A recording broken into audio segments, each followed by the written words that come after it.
Hey, here's a tip for team teacher, but I think it's an important message for a team parent to hear.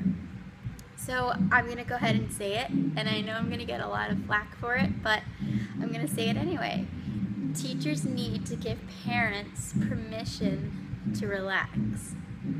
Now, if you've ever encountered a Suzuki parent that gets really upset when their child's not making progress, and they're saying things like, "I don't understand why you can't do this. It's not that hard," that kind of stuff. I mean, it is difficult.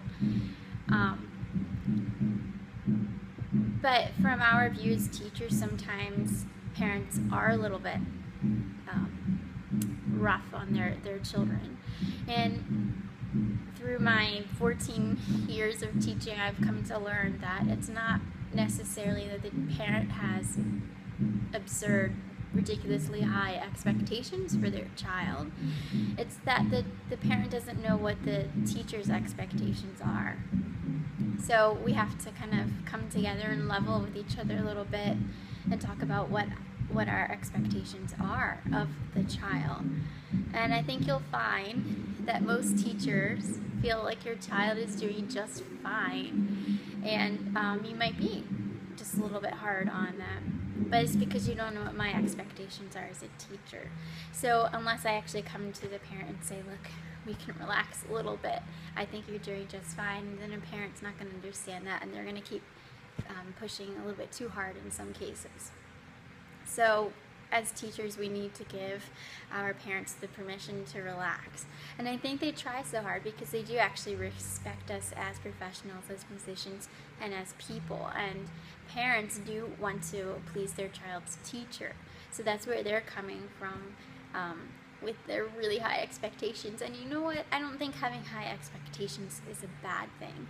But I think it's healthy to make sure that those expectations are within reason and take into account where the child currently is and what their child's current abilities are and what is developmentally appropriate.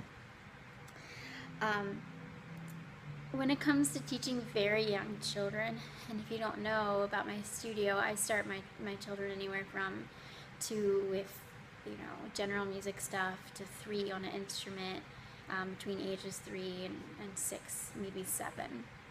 So that's where I'm mainly working. And for those children, this music study is about fun, not about becoming, world-class musician.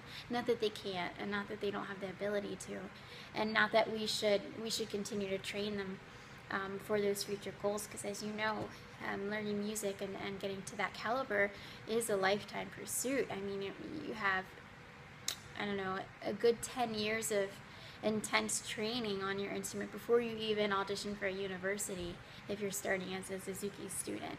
That's a lot of time and experience. But it's not something you can wake up, and choose to do at last minute. So I do think that having high expectations is important, and we should train our students in that way, but within reason. So anyway, very young children, I mean, their goals change minute by minute, day by day. I mean, one day they want to be a veterinarian, the next day they want to be a firefighter, and then the day after that they want to breed unicorns or something like that. So it does change. So it's hard to say whether this is something they want to pursue as a career, and if not, that's completely fine. Music is fun. It's meant to be enjoyed. It's meant for us to be able to communicate things that we cannot communicate with words. And that's where we need to leave it for our really young children. And when they decide that it's something more serious for them, then we can ramp things up and be more serious. And along the way, there are so many life lessons and life skills that we can learn that makes it important, that makes it valuable. So teachers, please give your parents the permission to relax a little bit. Help them create high standards, but within reason of where the child is developmentally and where they are for their playing ability. I hope that helps. Thanks for watching.